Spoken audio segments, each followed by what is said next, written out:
Hi, everyone. I'm Mrs. Falcaro. I'm the advisor of the Comset Middle School National Junior Honor Society. We hope you had a great day today, and we would like to read you some bedtime stories. So I thought I'd share one of my favorite bedtime stories with you first. It's called The Pokey Little Puppy.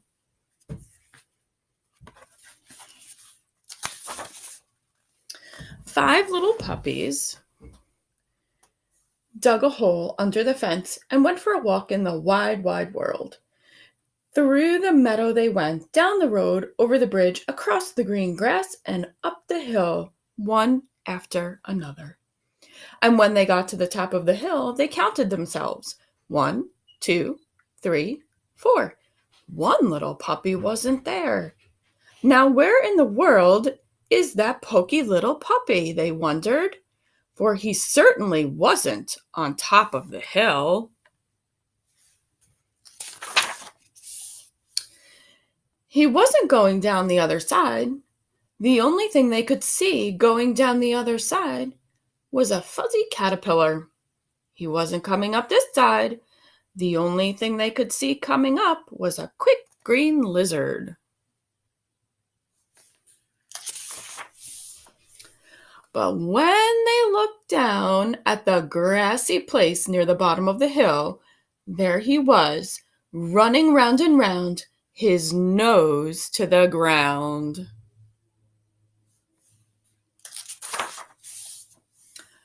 What was he doing? The four little puppies asked one another, and down they went to see roly-poly, pell-mell, tumble-bumble, till they came to the green grass, and there they stopped short. What in the world are you doing? They asked. I smell something, said the poky little puppy. Then the four little puppies began to sniff, and they smelled it too. Rice pudding, they said, and home they went as fast as they could go, over the bridge, up the road, through the meadow, and under the fence. And there, sure enough, was dinner waiting for them, with rice pudding for dessert.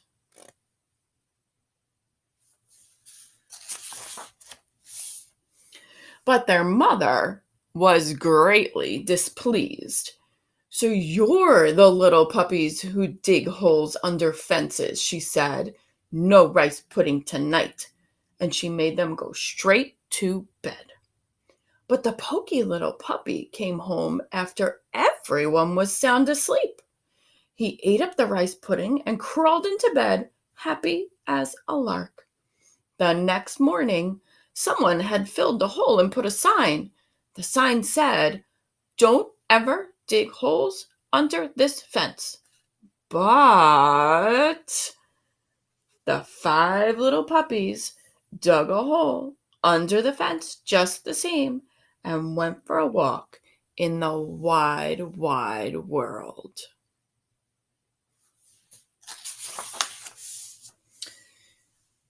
Through the meadow they went, down the road, over the bridge, across the green grass, and up the hill, two and two.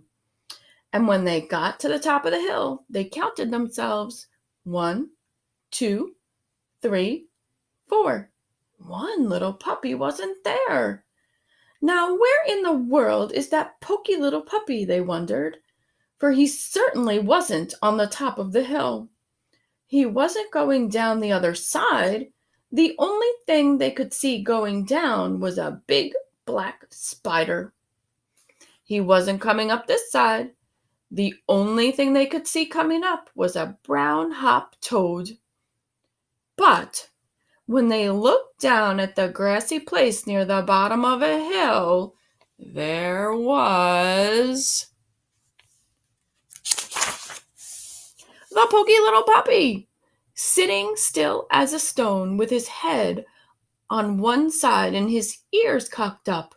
What is he doing? The four little puppies asked one another, and down they went to see roly-poly, pell-mell, tumble-bumble, till they came to the green grass, and there they stopped short. What in the world are you doing? They asked. I hear something, said the poky little puppy. The four little puppies listened, and they could hear it too. Chocolate custard? They cried. Someone's spooning it into our bowls. And home they went as fast as they could go, over the bridge, up the road, through the fence, and through the meadow, and under the fence. And there, sure enough, was dinner waiting for them, with chocolate custard for dessert. But their mother was greatly displeased. So you're the little puppies who will dig holes under the fences, she said. No chocolate custard tonight. And she made them go straight to bed.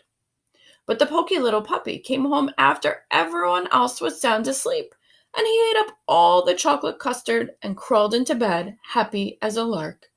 The next morning, someone had filled the hole and put up a sign. The sign said, "Don't ever, ever dig holes under this fence." But in spite of that, the five little puppies dug a hole under the fence and went for a walk in the wide, wide world. Through the meadow they went, down the road, under the bridge, across the green grass, and up the hill, 2 and 2. And when they got to the top of the hill, they counted themselves. 1, 2, 3, 4. One little puppy wasn't there. Now, where in the world is that poky little puppy? They wondered. For he certainly wasn't on top of the hill. He wasn't going down the other side. The only thing they could see going down was a little grass snake. He wasn't coming on this side. The only thing they could see coming up was a big grasshopper. But when they looked down at the grassy place near the bottom of the hill, there he was, looking hard at something on the ground in front of him. What is he doing? The four little puppies asked one another, and down they went to see, roly-poly, bell-mel, tumble-tumble, till they came to the green grass, and there they stopped short. What in the world are you doing? They asked. I see something, said the poky little puppy. The four little puppies looked, and there they could see it too. It was a ripe red strawberry growing there in the green grass. Strawberry shortcake, they cried.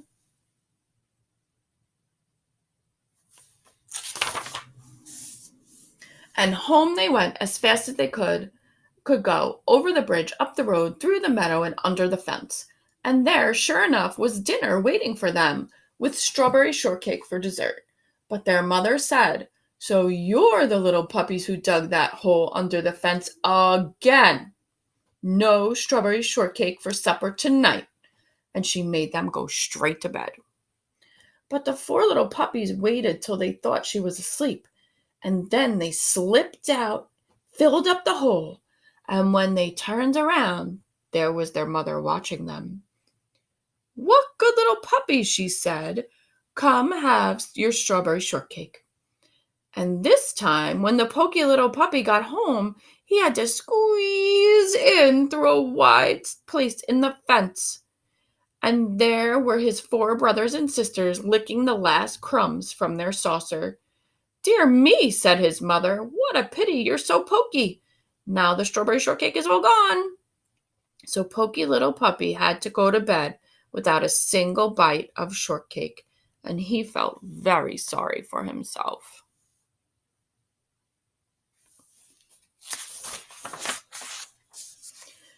And the next morning, someone had put a sign up that read, No desserts ever unless puppies never dig holes under the fence again. I hope you enjoyed The Poky Little Puppy. This was one of my favorite stories growing up. And I hope you enjoy all of our other stories that our students have to share with you. Have a very good night. Knuffle Bunny by Mo Williams. Not so long ago, before she could even speak words, Trixie went on an errand with her daddy. Trixie and her daddy went down the block, through the park, past the school, and into the laundromat. Trixie helped her daddy put the laundry into the machine. She even got to put the money into the machine. Then they left.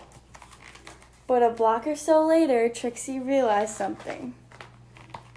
Trixie turned to her daddy and said, "Aggle, flaggle, clabble." "That's right," replied her daddy. "We're going home."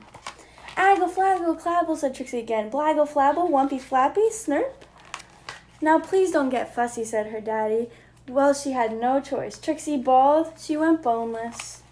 She did everything she could to show how unhappy she was. By the time they got home, her daddy was unhappy too. As soon as Trixie's mommy opened the door, she asked, "Where's Nuffle Bunny?" The whole family ran down the block and they ran through the park. They zoomed past the school and into the laundromat. Trixie's daddy looked for Nuffle Bunny and looked, but Nuffle Bunny was nowhere to be found. So Trixie's daddy decided to look harder until Nuffle Bunny! And those were the first words Trixie ever said. The end. And now I'm going to read Froggy Rides a Bike by Jonathan London. So, Froggy rides a bike.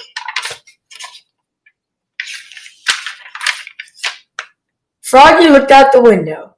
His shiny new bike gleamed in the sun. "Yippee!" he said. And he flopped outside and hopped on his bike. Flop, flop, bing! And took off. He pedaled so fast that soon he was going about 1,000,000 miles an hour. He pedaled so fast that soon he was flying high in the sky. Whee! And there was his dad, far, far below, calling, "Froggy!" Froggy stopped flying. He was falling. He woke up and rubbed his eyes. "Rise and shine, Froggy," said his dad. "Today's the day we get you your bike." "Yippee!" cried Froggy. He bounced out of bed and flopped into the kitchen. Flop, flop, flop. "Let's go," said Froggy. "Okay," said his dad, "but first you have to get dressed." "Oops," said Froggy. And he flopped back to his bedroom to get dressed. Zip, zoop, zup, zut, zut, zut. At the bike shop, Froggy said, "I want a trick bike." "But Froggy," said his dad, "first you have to learn how to ride a bike." "Okay," said Froggy, "but I get to pick it out." "That one, too big," said Dad. "That one," said Froggy, "it's the bike of my dreams." "That one, too expensive," said Dad. "Okie dokie," said Dad. "Yippee!" cried Froggy, "my very first bike. But now I need a horn and a bell." "Oh," said Dad. "Okie dokie." And Froggy got a horn and a bell. Honk honk, ting-a-ling. Back at home, everybody gathered around to watch. All of Froggy's friends were there, even Froggelina. "Okay, Froggy," said his dad, "now hop on and pedal like mad. I won't let go." "Okay," said Froggy, "but first you have to put my horn on and my bell, then I'll ride my bike." Froggy's dad put his horn on.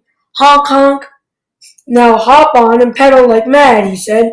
"I won't let go." "Okay," said Froggy, "but you still have to put my bell on, then I'll ride my bike." Froggy's dad put his bell on. Ting-a-ling. "Now hop on and pedal like mad," he said.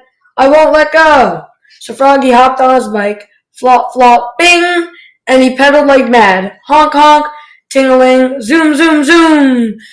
But then Froggy's dad, "Let go, Froggy!" he yelled. "What? Hold on tight." "Yikes!" cried Froggy. His bike zigged and zagged and wobbled. He was falling. Thump! He fell on the bottom. Froggelina giggled. Froggy's dad helped him up and said, "Good job, Froggy. Now hop on and pedal like mad. I won't let go." Froggy rubbed his bottom and hopped on his bike. Flop, flop, bing, and pedaled like mad. Honk, honk, ting-a-ling, zoom, zoom, zoom. But Froggy's dad let go again. Froggy's friend shouted, "Go, Froggy, go!"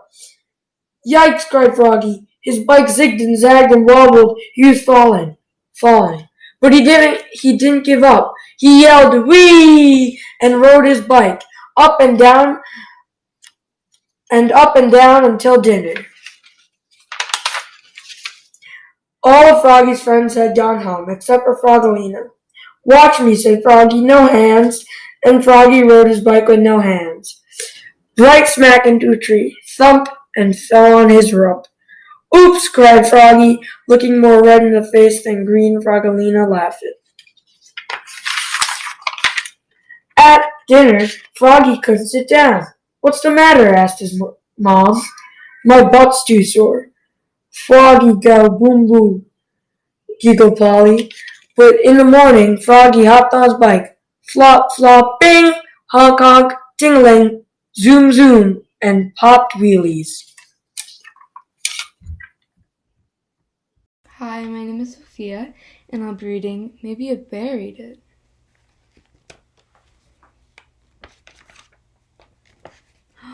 It's gone. It's nowhere. I can't find it anywhere. Where's my book? I need my book. Maybe a bear ate it. Or maybe a stegosaurus stomped on it. Maybe a rhino ran away with it. Maybe a bat flew high in the sky with it. Maybe a shark swallowed it. Or maybe an elephant fell asleep on it. Well, I can't go to sleep without it, so I better go look for it.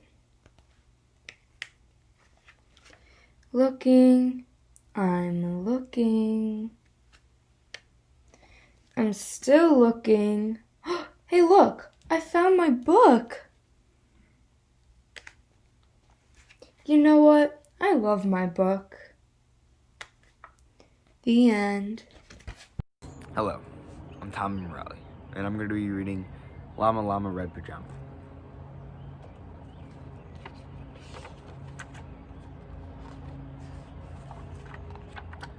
Llama Llama Red Pajama reads a story with his mama. Mama kisses baby's hair, Mama Llama goes downstairs. Llama Llama Red Pajama feels alone without his mama. Baby Llama wants a drink. Mama's at the kitchen sink. Llama Llama Red Pajama calls down to his llama mama. Mama says she'll be up soon. Baby Llama hums a tune. Llama Llama Red Pajama waiting for his mama. Mama isn't coming yet. Baby Llama starts to fret. Llama Llama Red Pajama whispers softly for his mama. Mama Llama hears the phone. Baby Llama starts to moan. Llama Llama Red Pajama listens quiet for his mama. What is Mama Llama doing? Baby Llama starts boo-hooing. Llama Llama Red Pajama hollers loudly for his mama. Baby Llama stomps and pouts. Baby Llama jumps and shouts. Llama Llama Red Pajama in the dark without his mama. Eyes wide open, covers drawn. What if Mama Llama's gone? Llama Llama Red Pajama weeping, wailing for his mama. Will his mama ever come? Mama Llama run, run, run. Baby Llama, what a tizzy. Sometimes mommy's very busy. Please stop all this llama drama and be patient with your mama. Little llama, don't you know, Mama loves you so. Mama Llama's always near, even if she's not right here. Llama Llama Red Pajama gets 2 kisses from his mama, snuggles pillows soft and deep. Baby Llama goes to sleep. That's Llama Llama Red Pajama. Hi everyone, today I'll be reading for you Hansel and Gretel.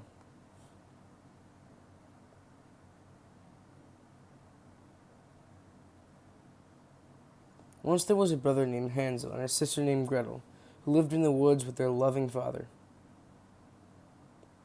One day, while the children were playing, Hansel told Gretel the story she had heard about a magical candy house that was hidden in the woods. He said that the only way to find the house was to follow the silver pebbles that appeared just before dusk. Gretel was not sure about leaving their father, but Hansel reassured her that it would be a fun adventure, and that they would find their way following the magical pebbles like a path. Gretel agreed, and they set off for the candy house that night. Sure enough, just past their house in the woods, they came to the shimmering pebbles and followed them deep into the forest. They walked for a very long time, and finally they came upon the candy house. They tiptoed closer to the door and saw that it was made of chocolate. The windows were made of sugar glass, and the roof was covered in jelly beans. They could not believe their eyes. Hansel instantly tried to take a bite right off the doorknob. Before he could get a good bite, the knob turned and there stood a small old woman. "Hello," said the old woman. "Where are you coming from this time of night?" The children looked at the woman and at each other. "We have lost our way and we have no place to stay," replied Gretel. "Well, come in," replied the woman. "You may stay here until morning, and then you may be on your way."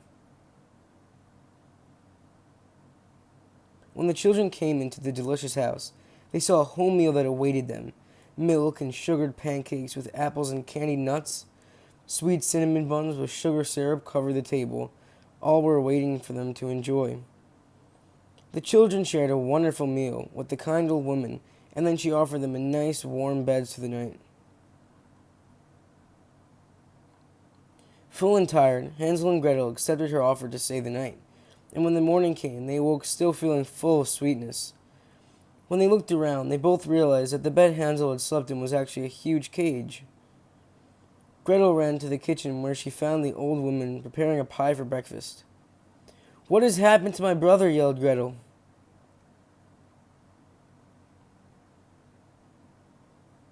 "I had a lovely idea to bake into our morning pie," replied the old woman.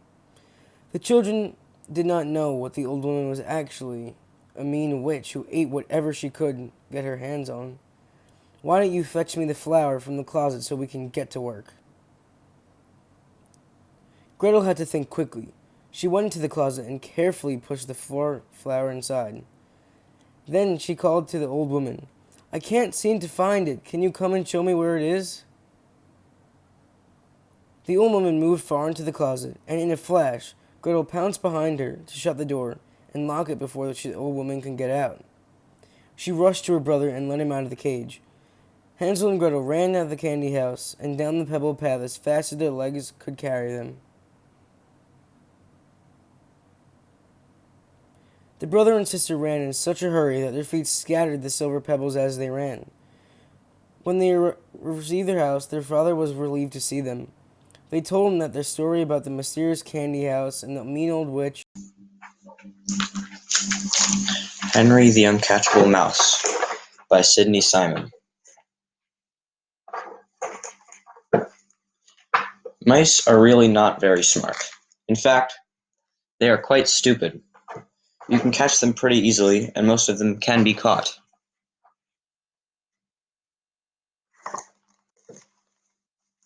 But there was once a mouse named Henry, who knew all about mouse traps.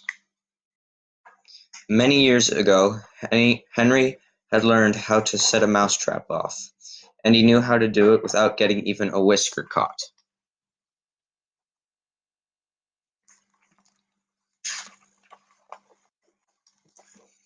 Once the trap was unsprung, Henry would pick up the bait and happily walk away to enjoy his supper.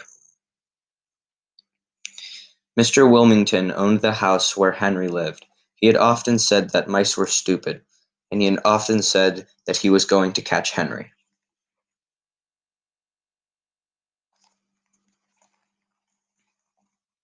He had 2 children. They liked Henry, and they liked sharing their house with him. But when Mr. Wilmington set a trap for a mouse, he believed that the mouse should be caught, and Mr. Wilmington tried and tried, but Henry would not get caught.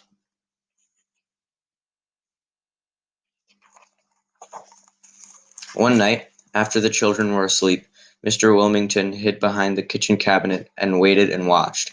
He saw what Henry did. The mouse had found a broom straw. He put it over his shoulder and carried it to the trap. Then he swung it down right on top of the cheese. Snap went the trap. The trap caught the broom straw, but it did not catch Henry. The next night, Mr. Wilmington picked up every broom straw in the house. The children had to help. They felt sad that not one broom straw was left. Then Mr. Wilmington set the trap and went to sleep.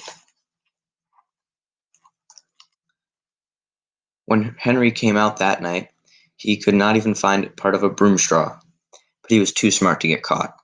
He found something else. He found a marble.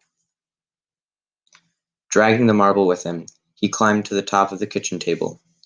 Then he dropped the marble down right on top of the trap.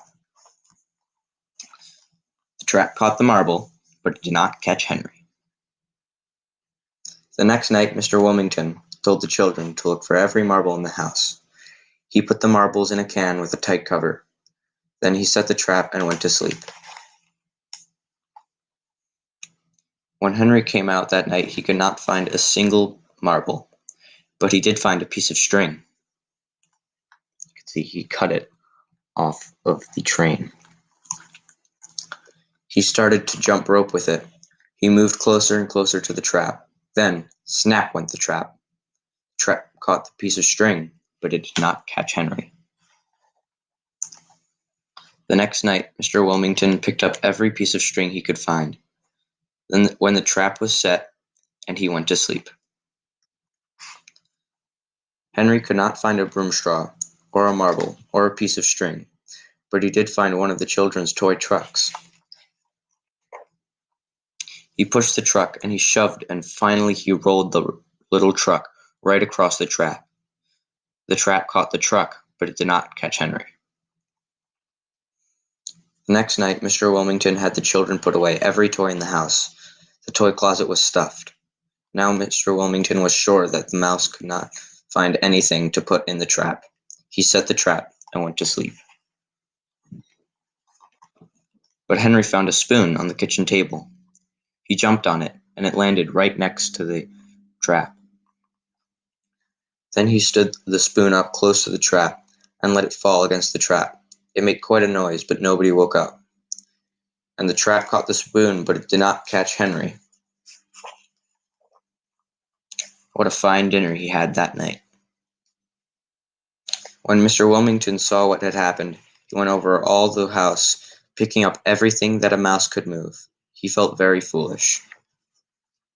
Sally Wilmington said, "Daddy, I thought you told me that people were smarter than rodents." "I still say mice are stupid," said Mr. Wilmington, and he searched every corner of his house again. He even tried to think like a mouse. He was pleased to find that there was nothing left for Henry to use on the trap. When they were all asleep, Henry came out. And guess what? He did find something. He found one long, beautiful little girl's hair. He tied one end of the hair to a chair and the other end to a garbage can. He then jumped on it. The hair came down right on top of the cheese. Snap went the trap. The trap caught the hair, but it did not catch Henry. The next day, Mr. Wilmington took out his vacuum cleaner. All day long he vacuumed all over his house. The house had never been so clean. He was tired when he went to sleep, but he knew he would surely catch the mouse that night. He was right about one thing. The house was very clean. Henry couldn't find anything whatsoever to use on a trap. Oh, how hungry he was. How he wanted that cheese. He began to cry. The tears began to fall. One tear fell on the trap, and before Henry knew it, the trap caught the tear, but it did not catch Henry. The next morning didn't know what to think. Nothing was caught in the trap, not a broom straw, Not a marble, not a piece of string, not a toy truck, not a spoon, and not a long hair. Nothing. Not a mouse either. Right then and there, the children begged Mr. Wilmington not to set the trap any more. "All right," he said. "If a mouse is that smart, I suppose he ought to be invited to stay." And that's just what they did. Every night after they put out a little something for Henry. Also, they threw away the mouse trap. Henry hasn't cried since. The end. This book is called Are You My Mother by P.D. Eastman.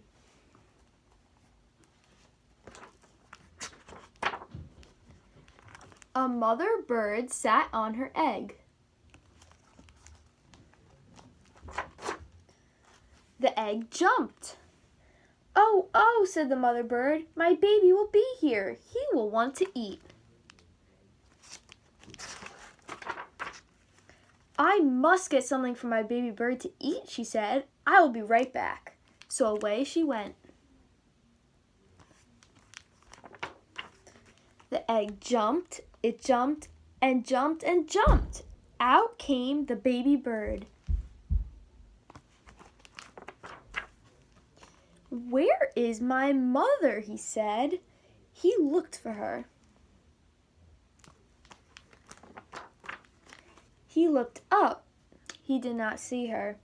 He looked down. He didn't see her. "I will go and look for her," he said. So away he went. Down out of the tree he went. Down, down, down. It was a long way down. The baby bird could not fly. He could not fly, but he could walk. "Now I will go and find my mother," he said. He did not know what his mother looked like. He went right by her. He didn't see her. He came to a kitten. "Are you my mother?" he said to the kitten. The kitten just looked. It did not say a thing. The kitten was not his mother, so he went on. Then he came to a hen. "Are you my mother?" he said to the hen. "No," said the hen. The kitten was not his mother. The hen was not his mother. So the baby bird went on. "I have to find my mother," he said. "But where? Where is she? Where could she be?" Then he came to a dog. "Are you my mother?" he said to the dog. "I am not your mother. I am a dog," said the dog. The kitten was not his mother. The hen was not his mother. The dog was not his mother. So the baby bird went on. Now he came to a cow. "Are you my mother?" he said to the cow. "How could I be your mother?" said the cow. "I am a cow."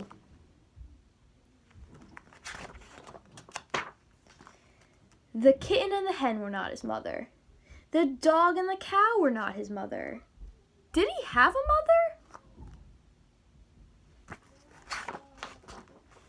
"I did have a mother," said the baby bird. "I know I did. I had to have had her. I will find her. I will, I will." So the baby bird did not walk. He ran. Then he saw a car. "Could that old thing be my mother?" he said. No, it could not. The baby bird did not stop. He ran on and on.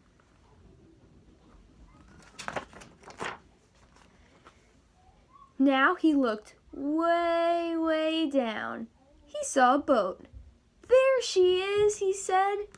He called to the boat, but the boat did not stop. The boat went on.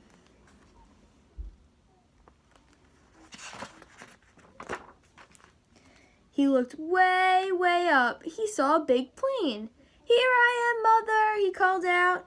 But the plane did not stop either. The plane went on. Just then, the baby bird saw a big thing. "This must be his mother. There she is," he said. "There's my mother."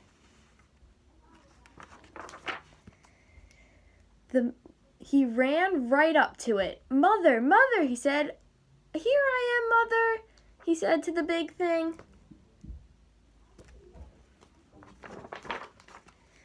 But the big thing just said, "Snort." "Oh, you are not my mother," he said to the baby bird. "You are a snort. I have to get out of here."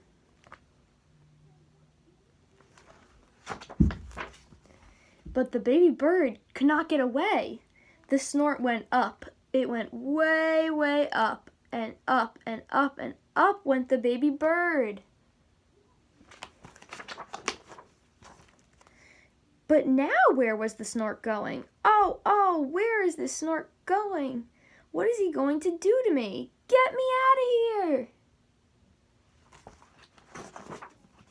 Just then, the snort came to a stop. "Where am I?" said the baby bird. "I want to go home. I want my mother." Then something happened. The snort put the baby bird right back into the tree. The baby bird was home.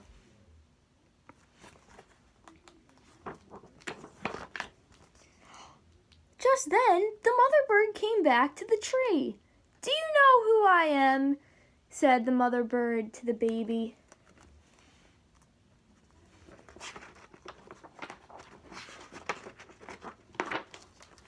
"Yes, I know who you are," said the baby bird. "You are not a kitten. You are not a hen. You are not a dog. You are not a cow. You are not a boat or a plane or a snort. You are a bird, and you are my mother." The end. Hey guys, I'm going to be reading Green Eggs and Ham by Dr. Seuss. I am Sam. I am Sam. Sam I am. That's Sam I am. That's Sam I am. I do not like that Sam I am.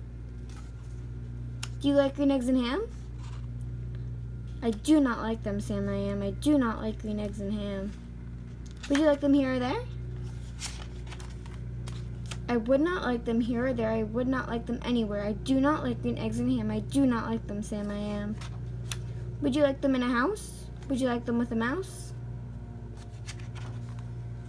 I do not like them in a house. I do not like them with a mouse. I do not like them here or there. I do not like them anywhere. I do not like green eggs and ham. I do not like them, Sam I am. Would you eat them in a box? Would you eat them with a fox? Not in a box, not with a fox, not in a house, not with a mouse. I would not eat them here or there. I would not eat them anywhere. I would not eat green eggs and ham. I do not like them, Sam I am. Could you in a car? Eat them, here they are. I would not, could not in a car. You may like them, you will see. You may like them in a tree.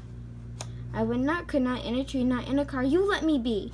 I do not like them in a box. I do not like them with a fox. I do not like them in a house. I do not like them with a mouse. I do not like them here or there. I do not like them anywhere. I do not like green eggs and ham. I do not like them, Sam I am. A train, a train, a train, a train. Would you in a train? Not on a train, not in a tree, not in a car. Sam, you let me be. I would not, could not in a box. I could not, would not with a fox. I will not eat them with a mouse. I will not eat them in a house. I will not eat them here or there. I will not eat them anywhere. I do not like green eggs and ham. I do not like them, Sam I am. Say, in the dark, here in the dark. Could you in the dark? I would not, could not in the dark. Could you in the rain? I would not, could not in the rain, not in the dark, not on a train, not in a car, not in a tree. I do not like them, Sam, you see. Not in a house, not in a box, not with a mouse, not with a fox. I will not eat them here or there. I do not like them anywhere. You do not like green eggs and ham? I do not like them, Sam I am. Would you with a goat? I would not, could not with a goat. Could you on a boat? I could not, would not on a boat. I will not, with a goat. I will not eat them in the rain. I will not eat them on a train, not in the dark, not in a tree, not in a car. You let me be. I do not like them in a box. I do not like them with a fox. I will not eat them in a house. I do not like them with a mouse. I do not like them here or there. I do not like them anywhere. I do not like green eggs and ham. I do not like them, Sam I am. You do not like them, say you see. Try them, and you may. Try them, and you may, I say.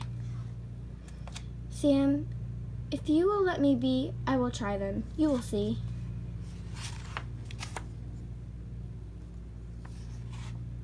Say, I like green eggs and ham. I do. I like them, Sam I am. I would eat them in a boat, and I would eat them with a goat. And I would eat them in the rain, and in the dark, and on a train, and in a car, and in a tree. They are so good, you see. So I will eat them in a box, and I will eat them with a fox, and I will eat them in a house, and I will eat them with a mouse. And I will eat them here or there. Say, I will eat them anywhere. I do like green eggs and ham. Thank you, Sam, I am. The end. Hello, I'm Daniel Davidson, and I'm going to be reading Horton Hears a Who by Dr. Seuss.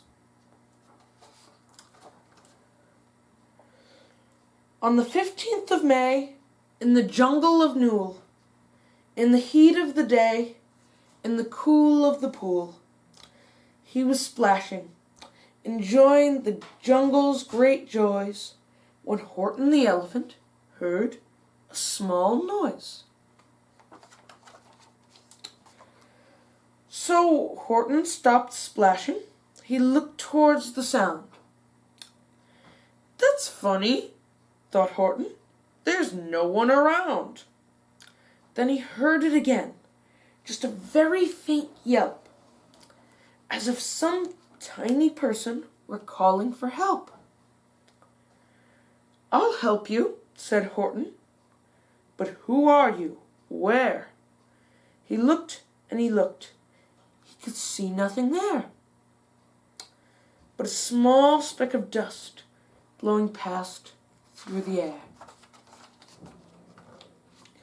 I say, murmured Horton, I've never heard tell of a small speck of dust that is able to yell. So you know what I think? Why, I think that there must be someone on top of that small speck of dust. Some sort of a creature of very small size, too small to be seen by an elephant's eyes. Some poor little person who's shaking with fear that he'll blow in the pool. He has no way to steer. I'll just have to save him, because, after all, a person's a person, no matter how small. So gently, and using the greatest of care, the elephant stretched his great trunk through the air, and he lifted the dust speck and carried it over and placed it down safe on a very soft clover. Humph, humped a voice. 'Twas a sour kangaroo, and the young kangaroo in her pouch said, humph, too. Why, that speck is as small as the head of a pin. A person on that, why, there has never been. Believe me, said Horton, I tell you sincerely, my ears are quite keen, and I heard him quite clearly. I know there's a person down there, and what's more, quite likely there's two, even three, even four. Quite likely a family, for all that we know. A family with children, just starting to grow. So please, Horton said, as a favor to me, try not to disturb them. Just please let them be. I think you're a fool, laughed the sour kangaroo. And the young kangaroo in her pouch said, Me too. You're the biggest blame fool in the jungle of New. And the kangaroos plunged in the cool of the pool. What terrible splashing! The elephant frowned. I can't let my very small persons get drowned.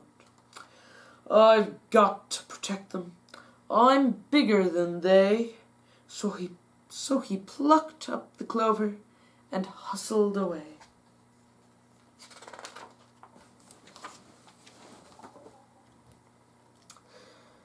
Through the high jungle treetops, the news quickly spread. He talks to a dust speck. He's out of his head. Just look at him walk with that speck on that flower. And Horton walked, worrying, almost an hour. Should I put the speck down? Horton thought with alarm. If I do, these small persons may come to great harm. I can't put it down, and I won't, after all. A person's a person, no matter how small.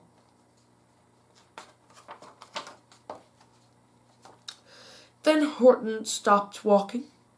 The speck voice was talking. The voice was so faint he could barely hear it. Speak up, please, said Horton. He put his ear near it.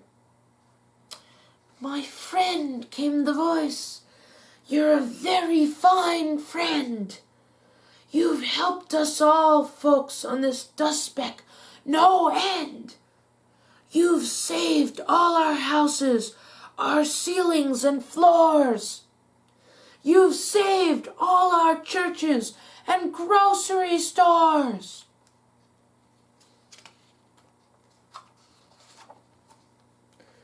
You mean, Horton gasped, you have buildings there too? Oh, yes, piped the voice. We most certainly do. I know, called the voice.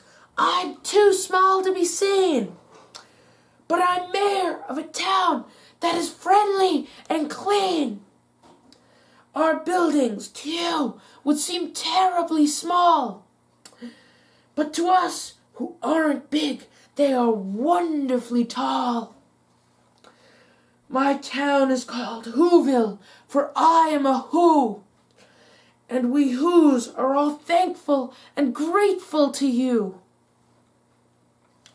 And Horton called back to the mayor of the town, You're safe now. Don't worry. I won't let you down. But just as he spoke to the mayor of the speck, 3 big jungle monkeys climbed up Horton's neck. The Wickersham brothers came shouting, What rot! This elephant's talking to Whos who are not. There aren't any Whos, and they don't have a mayor, and we're going to stop all this nonsense. So there. They snatched Horton's clover. They carried it off to a black-bottomed eagle named Vladikov. A mighty strong eagle of very swift wing. And they said, Will you kindly get rid of this thing? And before the poor elephant even could speak, the eagle flew off with the flower in his beak.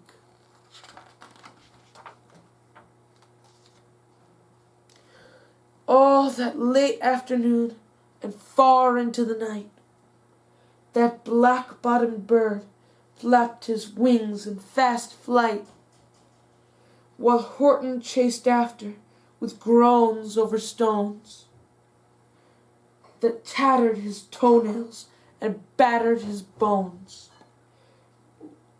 and begged, "Please don't harm all my little folks who have as much right to live as us bigger folks do." But far, far beyond him, that eagle kept flapping, and over his shoulder called back, "Quit your yapping! I'll fly the night through. I'm a bird, I don't mind it. And I'll hide this tomorrow where you'll never find it."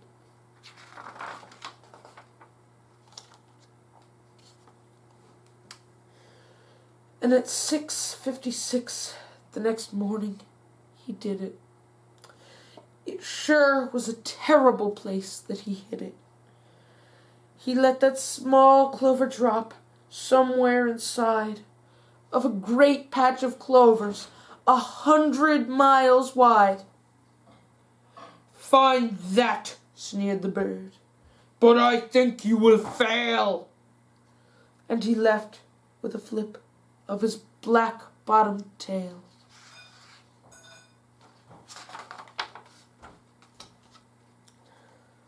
"I'll find it," cried Horton.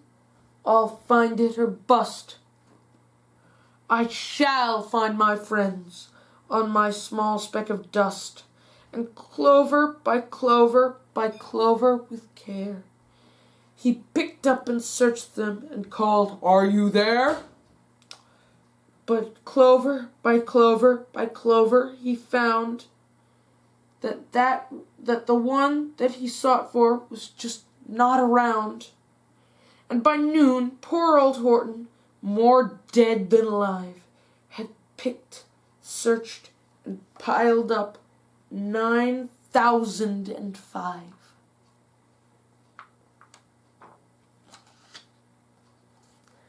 Then, on through the afternoon, hour after hour, till he found them at last, on the 3,000,000th flower. "My friends," cried the elephant, "tell me, do tell. Are you safe? Are you sound? Are you whole? Are you well?" From down on the speck came the voice of the mayor. "We've really had trouble, much more than our share. When that black-bottomed bird let go, we dropped. We landed so hard that our clocks all have stopped. Our teapots are broken, our rocking chairs smashed, and our bicycle tires all blew up when we crashed.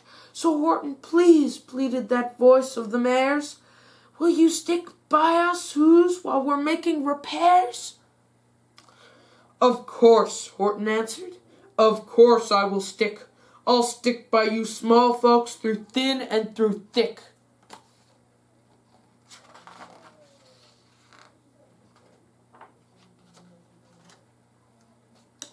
"Humph," humped a voice. "For almost 2 days you've run wild and insisted on chatting with persons who never existed. Such carryings on in our peaceable jungle. We've had quite enough of your bellowing bungle." "And I'm here to state," snapped the big kangaroo, "that your silly, nonsensical game is all through." And the young kangaroo in her pouch said, "Me too."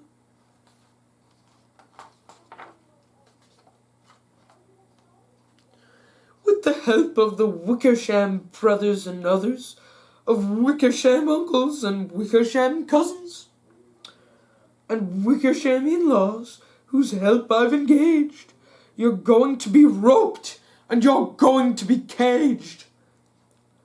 And as for your dust speck, that we shall boil in a hot steaming kettle of bezelnut oil." "Boil it," gasped Horton. Oh, that you can't do. It's all full of persons. They'll prove it to you.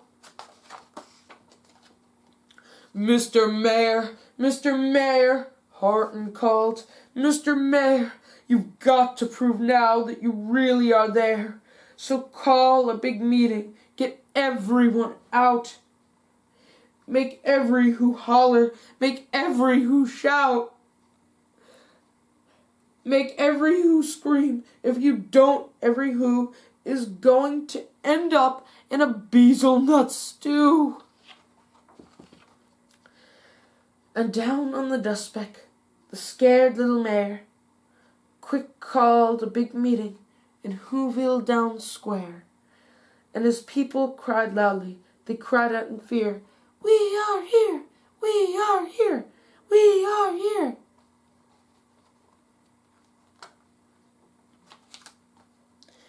The elephant smiled. That was clear as a bell. You kangaroos surely have heard that very well. All I heard, snapped the big kangaroo, was the breeze and the faint scent of wind through the far distant trees. I heard no small voices, and you didn't either. And the young kangaroo in her pouch said, "Me neither." "Grab him," they shouted, "and cage the big dope. Lasso his stomach with 10 miles of rope. Tie the knots tight so they'll never shake loose. Then dunk the dumb speck in beetle-nut juice." Horton fought back with great vigor and vim, but the Wickersham gang was too many for him. They beat him, they mauled him, they started to haul him into his cage, but he managed to call to the mayor, "Don't give up, I believe in you all. A person's a person, no matter how small. And you very small persons will not have to die if you make yourselves heard, so come on now and try."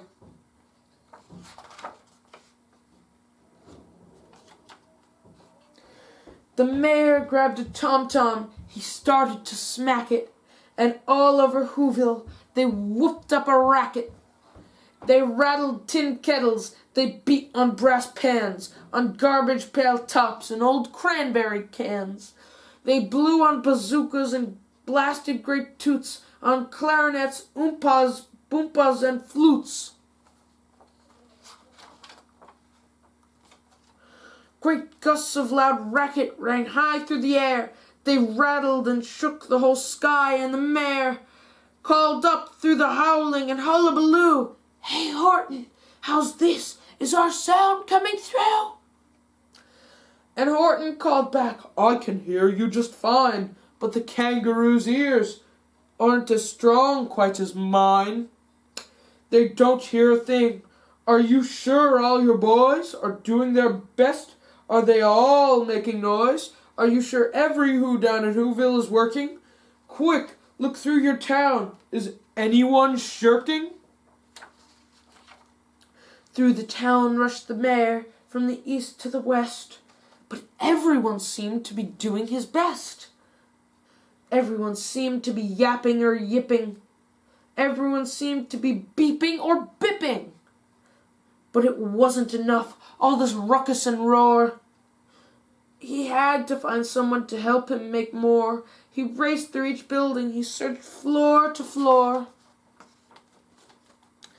And just as he felt he was getting nowhere, and almost about to give up in despair, he suddenly burst through a door, and that mayor discovered one shirker quite hidden away in the Fairfax Apartments, apartment 12J.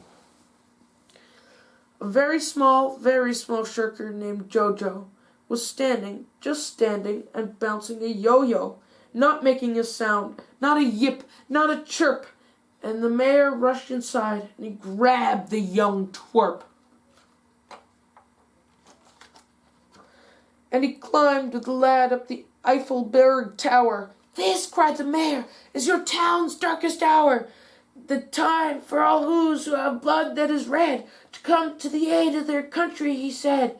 We've got to make noises in greater amounts, so open your mouth, lad, for every voice counts. Thus he spoke as he climbed. When they got to the top, the lad cleared his throat and he shouted, "Yop!"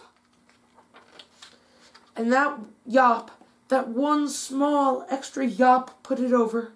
Finally, at last, from that speck on that clover, their voices were heard. They rang out clear and clean, and the elephant smiled.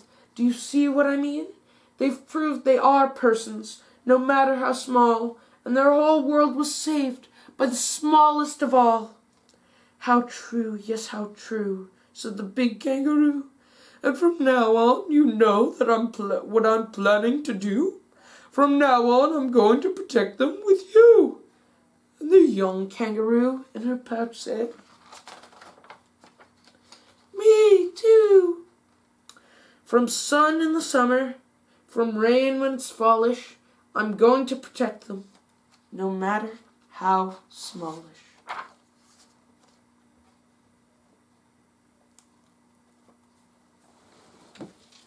That was Horton Hears a Who by Dr. Seuss, and I've been Daniel Davidson. This is The Lorax by Dr. Seuss. At the far end of town, where the grickle grass glows, and the wind smells sour and slow when it blows, and no birds ever sing excepting old crows, is the street of the lifted Lorax. And if you look deep in the grickle grass, some people say, and if you look deep enough, you can still see today, where the Lorax once stood, just as long as it could, before someone lifted the Lorax away. What was the Lorax, and why was it there, and why was it lifted and taken somewhere? From the far end of town, where the grickle grass grows, the old Onceler still lives there. Ask him, he knows. You won't see the Onceler. Don't knock at his door. He stays in his lurkum at the top of the store. He lurks in his lurkum, cold under the roof, where he makes his own clothes out of muffered moof. And on special dank midnights in August, he peeks out of the shutters, and sometimes he speaks, and tells how the Lorax was lifted away. He'll tell you, perhaps, if you're willing to pay. On the end of the rope, he lets down a tin pail, and you have to toss in 15 cents and a nail, and the shell of a great-great-great-grandfather snail. He pulls up the pail and makes a most careful count to see if you paid him the proper amount. He hides what you've paid him away in his snub, his secret strange soul in his garrulous grove. He then grunts, "I will call you by a whisper my phone, for the secrets I tell are for your ears alone." Slurp! Down slurps the whistler mothball into your ear, and the old Onceler's whispers are not very clear, since they have to come down through a snurgly hose, and he sounds as if he had smallest bees up his nose. "Now I shall tell you," he says with his teeth sounding gray, "how the Lorax got lifted and taken away. It all started way back, such a long, long time back. Way back in the days where the grass was still green, and the pond was still wet, and the clouds were still clean, and the sound of the swamny swans rang out in space. One morning I came to this glorious place. I first saw the trees, the truffula trees, the bright-colored tufts of the truffula trees, mile after mile in the fresh morning breeze. Under the trees I saw brown barbaloots frisking about in their barbaloot suits, as they played in the shade and ate truffula fruits. From the blurpless pond came the comfortable sound of humming fish humming while splashing around. But those trees, those truffula trees. All my life I've been searching for trees such as these. The touch of their tufts was much softer than silk, and they had the sweet smell of fresh butterfly milk. I felt a great leaping of joy in my heart. I knew just what to do. I unloaded my cart. In no time at all, I had built a small shop. I chopped down a truffula tree with one shot, and with great skillful skill, and with great speedy speed, I took the soft tuft, and I knitted a thread. The instant I finished, I heard a gazump. I looked. I saw something pop out of the stump of the tree I chopped down. It was sort of a man. Describe him? That's hard. I don't know if I can. He was shortest and oldest and brownest and mossy. He spoke with a voice that was sharpest and bossy.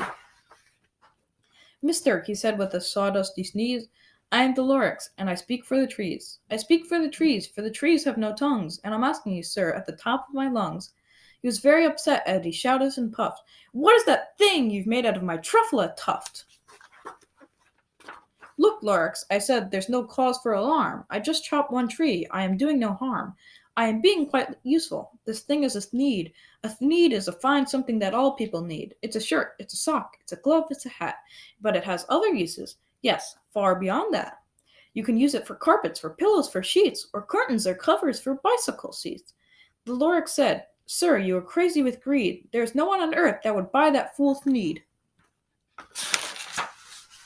But that very next minute I proved he was wrong, for at that minute a chap came along, and he thought the thneed I had knitted was great. He happily bought it for $3.98. I laughed at the Lorix. "You poor stupid guy, you can never tell what some people will buy." "I repeat," cried the Lorix, "I speak for the trees." "I'm busy," I told him. "Shut up, if you please." I rushed across the room, and at no time at all I built a radiophone. I put in a quick call. I called all my brothers and uncles and aunts. I said, "Listen here, here's a wonderful chance for the whole Wensler family to get mighty rich. Get over here fast. Take the road to North Nitch. Turn left at Weehonkin, sharp right at South Sitch." And no time at all, and the factory I built, the whole Wensler family was working at full tilt. We were all busy building sneeds, just as busy as beads, and the sound of chopping truffle trees.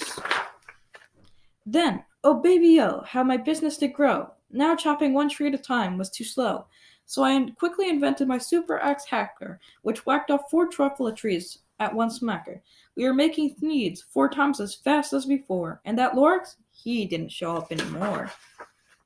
But the next week, he knocked at my new office door. He snapped, "I'm the Lorix who speaks for the trees, which you also seem to be chopping as fast as you please. But I'm also in charge of the brown barbaloots, who played in the shade of their barbaloot suits, and happily lived eating truffle fruits. Now, thanks to your hacking trees to the ground, there's not enough truffle fruit to go round, and my poor barbaloots are all getting their crummies, because they have gas, no food in their tummies.